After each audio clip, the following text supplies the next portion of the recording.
சித்ராதேவிகிட்ட கேட்குறாங்க, யார் கொடுத்தா டிஎன்ஏ டெஸ்ட்டில் நான் அப்பான்னு சொல்லிட்டு சொல்லுங்கள், அந்த சென்டரில் போய் நான் கேட்குறேன், அது எப்படி தப்பான ரிசல்ட்டு கொடுக்கலாம், ரிப்போர்ட் கொடுக்கலாம் அப்படின்னாங்க. தெரிலப்பா, ஏதோ மாற்றி ஈதி கொடுத்துருப்பாங்கப்பா, இப்போ எதுக்குப்பா பார்க்கணும், அதெல்லாம் விட்டுருப்பா, தான் முடிஞ்சிச்சு இல்லைப்பா பிரச்சனை அப்படின்னாங்க. இல்லை சித்தி, கேட்டே ஆகணும் சித்தி, என் மேலே பழியப்படுதுன்றாங்க. இப்படி சமாளித்து விட்டுறாங்க. பிரபாவை பார்க்கறதுக்காக விஜய் கிளம்பி போகிறாங்க. இதை பார்த்துட்டு அனாமிகா பின்னாடியே போகிறாங்க. என்ன பேசிகிட்டு இருக்கான்னு கேட்குறாங்க. எல்லா விஷயத்தையுமே பார்த்தீங்கன்னா பிரபா கிட்ட விஜய் சொல்கிறாங்க. கவலைப்படாத விஜய், கூடிய சீக்கிரம் எல்லாமே சரியாகும், அனாமிகாவும் அழகிய ஏற்றுப்பா அப்படின்றாங்க. பேசிகிட்டு இருக்கும்போதே கோவம் வந்தது அனாமிகாவுக்கு. போயிட்டு பிரபா கிட்ட சண்டை போடுறாங்க. உனக்கெலாம் அறிவே கிடையாதா, எதுக்குடி என் புருஷன்கிட்ட நின்று பேசிகிட்டு இருக்க, உன்னை பேசக்கூடாதுன்னு நான் சொல்லியிருக்கேன், என்ன வேணுமா விஜய் உனக்கு அப்படின்னு சொல்லிட்டு ஒரு மாதிரி தப்பாக பேசிகிட்டு இருக்காங்க.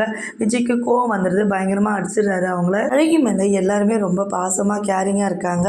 ஆனால் அனாமிகாவுக்கு மட்டும் சுத்தமாக பிடிக்க மாட்டேங்குது. அவங்கள திட்டிகிட்டே இருக்காங்க. எதுக்கே என்னை திட்டிகிட்டே இருக்கீங்க, எனக்கு ஒன்று பிடிக்கல, எதுக்கு நீ இங்கே இருக்கிற, நீ கிளம்பி போ உங்கள் ஆசிரமத்துக்கு அப்படின்னுறாங்க. அந்த குழந்தை உட்காந்து அழுதுட்டுருக்கு. என்னம்மா அப்படின்னு கேட்கும்போது எதுவுமே சொல்ல மாட்டேன்து. சொல்லக்கூடாதுன்னு பார்த்தீங்கன்னா அனாமிகா மிரட்டே இருப்பாங்க அந்த பாப்பாவை.